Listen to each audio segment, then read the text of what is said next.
അടുത്ത തവണ നമ്മുടെ മാവ് നിറയെ കായ്ക്കണമെങ്കിൽ നമ്മൾ കുറച്ച് കാര്യങ്ങൾ ഇപ്പോൾ ശ്രദ്ധിക്കണം. അതിലേറ്റവും പ്രധാനം പൊതുവെ ഇപ്പോൾ എല്ലാ വിളകൾക്കും നമ്മൾ തടമെടുത്ത് വളങ്ങളൊക്കെ കൊടുക്കേണ്ട സമയമാണ്. പ്രത്യേകിച്ച് മാവിനെ സംബന്ധിച്ച് ഈ സമയത്ത് ജൈവവളങ്ങൾ ധാരാളമായിട്ട് കൊടുക്കണം. മാവിന് ഈ സമയം കൊടുക്കേണ്ട വളങ്ങൾ എന്തൊക്കെയാണെന്നും അതുപോലെ മഴക്കാലം തുടങ്ങിക്കഴിഞ്ഞിട്ടുണ്ടെങ്കിൽ മാവിനെ ബാധിക്കുന്ന ഒത്തിരി പ്രശ്നങ്ങളുണ്ട്.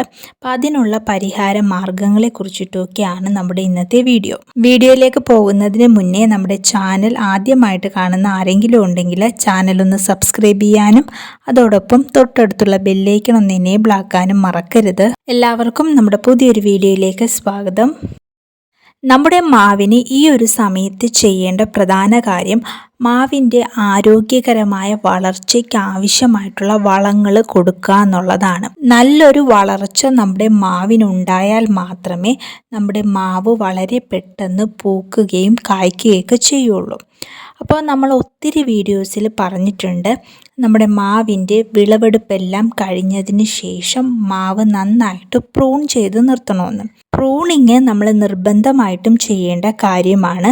കാരണം സാധാരണഗതിയിൽ 7 മാസമെങ്കിലും പ്രായമായിട്ടുള്ള കമ്പുകളിലാണ് നമ്മുടെ മാവ് പൂക്കുന്നത്. അങ്ങനെയുള്ള ബ്രാഞ്ചസ് എല്ലാ വർഷവും കിട്ടണമെങ്കിൽ മാവിൽ നിറച്ച് ബ്രാഞ്ചസ് ഉണ്ടാവാനായിട്ടുള്ള കാര്യങ്ങൾ നമ്മൾ ചെയ്യണം. അതിന് പറ്റിയ ഏറ്റവും നല്ലൊരു മാർഗമാണ് ഈ പ്രൂണിങ്. അതായത് ഒരു 10 സെൻറ്റിമീറ്റർ ലെങ്ത്തിൽ വെച്ച് മാവിൻ്റെ കമ്പിൻ്റെ അറ്റം ചെറുതായിട്ടൊന്ന് കട്ട് ചെയ്ത് കൊടുക്കുക. അത് ഇത്തവണ നന്നായിട്ട് കായ്ച്ച കമ്പാണെങ്കിൽ പോലും ഇതുപോലെ ഒന്ന് കട്ട് ചെയ്ത് കൊടുക്കണം. ഇങ്ങനെ നമ്മൾ കട്ട് ചെയ്ത് കൊടുക്കുമ്പോൾ ഇനിയുള്ള മഴ കഴിയുമ്പോൾ തന്നെ നമ്മൾ ഈ കട്ട് ചെയ്ത ഭാഗങ്ങളിലെല്ലാം തന്നെ നമ്മുടെ മാവ് തളിർക്കാനായിട്ട് തുടങ്ങും.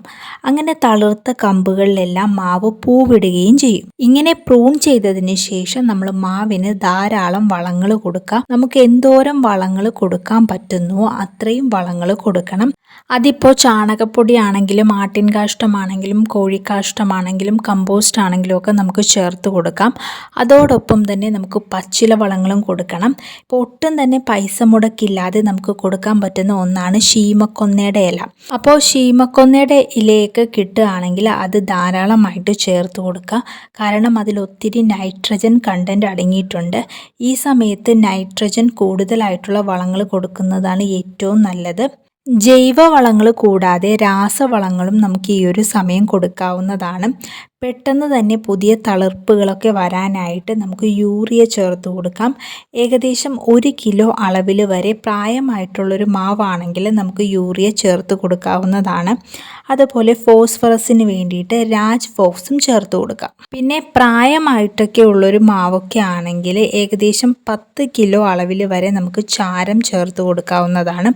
ചാരം ചേർക്കുമ്പോൾ എപ്പോഴും ശ്രദ്ധിക്കേണ്ടത് അതിൻ്റെ ചൂടെല്ലാം കളഞ്ഞ് കമ്പോസ്റ്റ് ആക്കിയതിന് ശേഷം വേണം ചേർത്ത് കൊടുക്കാനായിട്ട്. പിന്നെ ഈ വളങ്ങളൊന്നും മാവിൻ്റെ ചുവട്ടിലായിട്ട് ചേർത്ത് കൊടുക്കരുത്.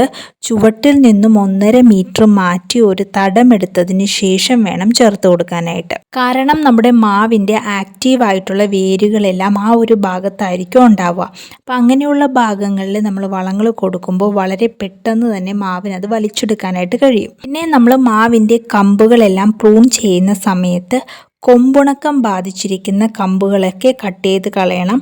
അല്ലെങ്കിൽ ഈ മഴക്കാലം കഴിയുമ്പോൾ ഈ കൊമ്പുണക്കം മറ്റുള്ള ബ്രാഞ്ചസിലേക്കെല്ലാം തന്നെ സ്പ്രെഡ് ചെയ്യും. മഴക്കാലം തുടങ്ങിക്കഴിഞ്ഞാൽ ഫംഗസ് ബാധ കൂടുതലായിട്ട് നമ്മുടെ മാവിനെ ബാധിക്കാറുണ്ട്. അപ്പോൾ ഇങ്ങനെയുള്ള ബ്രാഞ്ചസ് നമ്മൾ കട്ട് ചെയ്ത് കളയുന്നതിനോടൊപ്പം തന്നെ ആ കട്ട് ചെയ്തിട്ടുള്ള ഭാഗങ്ങളിലെല്ലാം തന്നെ കോപ്പർ ഓക്സിക്ലോറൈഡോ ബോർഡോ മിശ്രിതമോ പുരട്ടി കൊടുക്കണം. അതിനുശേഷം ഒരു പ്ലാസ്റ്റിക് കവർ ഉപയോഗിച്ച് ആ ഒരു ഭാഗം കെട്ടിവെക്കുകയും ചെയ്യണം. അപ്പോൾ അതിൻ്റെ താഴെ നിന്നും പുതിയ ബ്രാഞ്ചസ് വരും.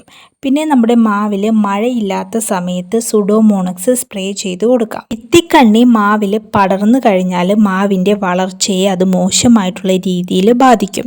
അപ്പോൾ ഇത്തിക്കണ്ണികൾ അടിയോടെ പിഴുത് കളയണം. അതുപോലെ തന്നെ ആ ശിഖരങ്ങളിലെല്ലാം തുരിശിലായനി സ്പ്രേ ചെയ്ത് കൊടുക്കുകയും ചെയ്യണം. പിന്നെയുള്ളൊരു പ്രശ്നം മാവിൽ പുതിയ തളിരുകൾ വരുന്ന സമയത്ത് മാവിൻ്റെ കുഞ്ഞിലകളിലെല്ലാം തന്നെ കറുത്ത പുള്ളിക്കുത്തുകൾ വന്നിട്ട് ഒരു മന്ത് പിടിച്ചതുപോലെ ആ ഒരു ഭാഗമെല്ലാം ഉണങ്ങിപ്പോകുന്നതായിട്ട് കാണാറുണ്ട്. അപ്പോൾ ഇങ്ങനെ വരുമ്പോൾ ഈ തളിര് വരുന്നതെല്ലാം ഉണങ്ങിപ്പോയി നമ്മുടെ മാവ് തന്നെ നശിച്ചു പോകാറുണ്ട്.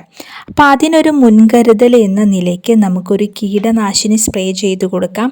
മാജിക് എന്നുള്ളൊരു കീടനാശിനി നമുക്ക് സ്പ്രേ ചെയ്ത് കൊടുക്കാവുന്നതാണ്. അതിൻ്റെ ഒരു വീഡിയോ നമ്മൾ മുന്നേ ചെയ്തിട്ടുണ്ട്. 2 ml 1 ലിറ്റർ വെള്ളത്തിൽ കലക്കിയതിന് ശേഷം നമുക്ക് സ്പ്രേ ചെയ്ത് കൊടുക്കാം. ഇത് മാവ് കൂമ്പ് വരുന്ന സമയത്ത് തന്നെ ചെയ്യണം. മാസത്തിൽ 2 തവണ വെച്ചിട്ട് നമുക്ക് സ്പ്രേ ചെയ്ത് കൊടുക്കാവുന്നതാണ്. കൂമ്പിൻ്റെ ഭാഗങ്ങളിലെല്ലാം നന്നായിട്ട് തന്നെ സ്പ്രേ ചെയ്ത് കൊടുക്കാം. അപ്പോൾ ഇങ്ങനെയുള്ള പ്രശ്നമുണ്ടെങ്കിൽ തുടക്കം തന്നെ നമ്മൾ ഈ പറഞ്ഞ കാര്യങ്ങൾ ചെയ്യണം. ഈ ഒരു സമയത്ത് നമ്മൾ പ്രധാനമായിട്ടും ശ്രദ്ധിക്കേണ്ടത് നമ്മുടെ മാവിൻ്റെ ആരോഗ്യമാണ്.